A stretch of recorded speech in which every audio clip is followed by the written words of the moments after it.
نوجوانوں میں بڑھتا ہوا نشے کا جو معاملہ ہے یہ بڑا سنگین صورتحال اختیار کر چکا ہے، کیونکہ اب ظاہر ہے کہیں دعوتیں ہوں اور کہیں مطلب گیدرنگ ہو تو بعض اوقات جو ہے وہ نشہ جو ہے یہ ایک فیشن بن گیا ہے، اور آج کل یوں سمجھیں کہ اس معاملے میں باتوں باتوں میں دوستیوں میں اتنا آگے بڑھ گئے کہ پھر وہ بازی ہاتھ سے نکل جاتی ہے۔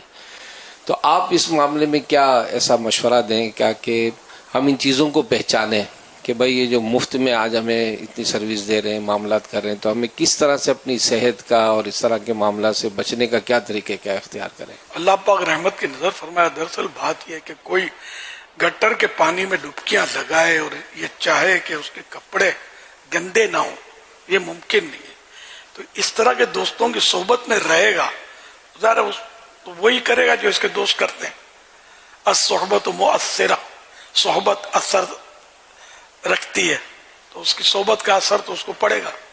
تو یہ دوست ہوتے ہی اسی طرح کے نا، ایک دوسرے کو ایک مطلب نشے بھی کرواتے ہیں، تو پتہ نہیں کیا کیا مطلب گناہوں کے انداز ایک دوسرے سے یہ لوگ سیکھ رہے ہوتے ہیں۔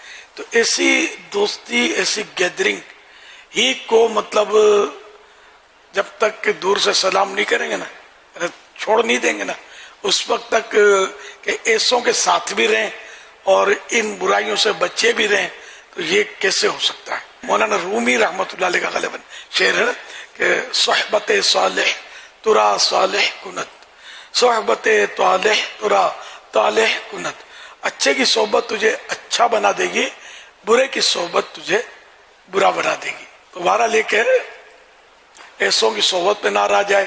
وَإِمَّا يُنْسِيَنَّكَ الشَّيْطَانُ فَلَا تَقْعُدْ بَعْدَ الذِّكْرَىٰ مَعَ الْقَوْمِ الظَّالِمِينَ، اور اگر شیطان تجھے بلا دے تو یاد آنے پر ظالموں میں مت بیٹھ، لیکن بھول کر بھی اگر بیٹھ گیا ایسے لوگوں کے ساتھ تو اٹھ جا، چھوڑ دیں گے۔ تو ظالم کون؟ تفسیرات احمدیہ کے حوالے سے عرض کرتا ہوں کہ ان ظالموں میں کافر، بد مذہب اور فاسق، یہ تینوں کیٹیگری شامل ہے۔ صلو علی الحبیب صلی اللہ علی محمد۔